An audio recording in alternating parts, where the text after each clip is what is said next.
Okay. Good morning, Unity. My name is Rebecca Kramer, and I'm the artist from Sparrowhouse Games. The other half of Sparrowhouse Games, Josh, could not be here today, but he is the sound design for this video, and I would like to walk through what our process was for the Neon Challenge, our entry moment.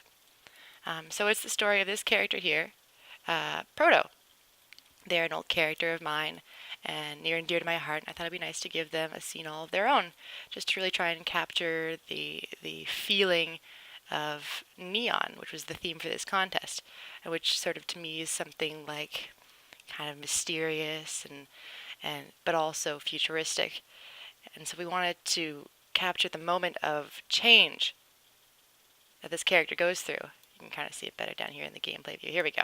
Yeah, you can. It looks a lot better with the post processing on, huh? Yeah, and there's that dolly I spent way too much time on, but that was fantastic fun. Yeah. So I'm not a programmer. I'm just an artist, but these new Cinemachine timeline uh, programs, they are a godsend to me.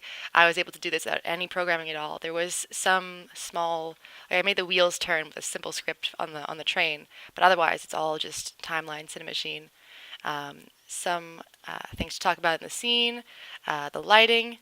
I actually had to redo the lighting entirely at one point because I realized that the asset I was using for the volumetric fog was part of the Atom demo, so I had to completely scrap that halfway through. And I actually think I like it better now that I did it twice, which is kind of silly, but I think it's fair. Yeah, lots of very neon colors was what I tried to focus on for the lighting, and very what is going on with their hair? I'll fix that.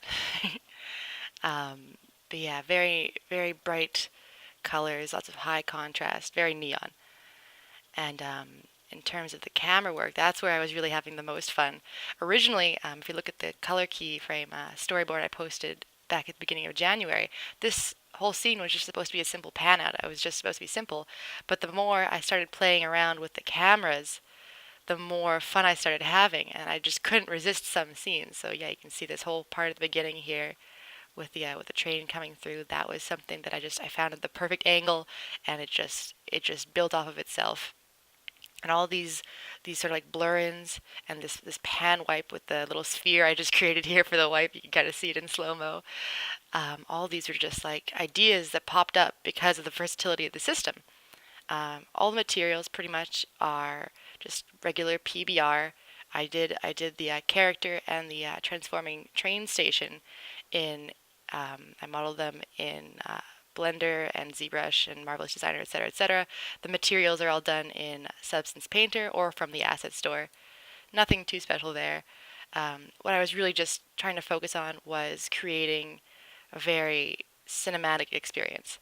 And so I have all these intense, blown out areas of the thing where it's like it's kind of you're just this scene here I'm really happy with the fight behind the train. That was something that just happened on its own. It wasn't supposed to happen. It was all supposed to take place from this angle of the fight. But then I found this angle and I was like, oh, okay, now here we're talking. But yeah, a lot of blown out post processing that blends into different things. Lots of fades to black. And here, I think there's, yeah, here, after this pan wipe, it kind of comes in and it's very almost overexposed, kind of trying to emulate how your eyes would be adjusting to like a new scene. And then it comes back to normal. Yeah. And then, spooky. Ah. Yeah, I couldn't be happy with how this scene turned out, and I think it's emotional, and it's exactly what I was set out to do. I learned so much doing all this. So that's the general post-processing lighting materials that I was thinking about, and this here, all of this is my timeline that just kept growing and growing and growing. And I tried to keep it organized with all the demons here. All the demons are run on the animation tracks, and there's some like holder objects that move the demons around against their will. Just sort of scoot them down into the floor when I don't want to see them, which is kind of fun.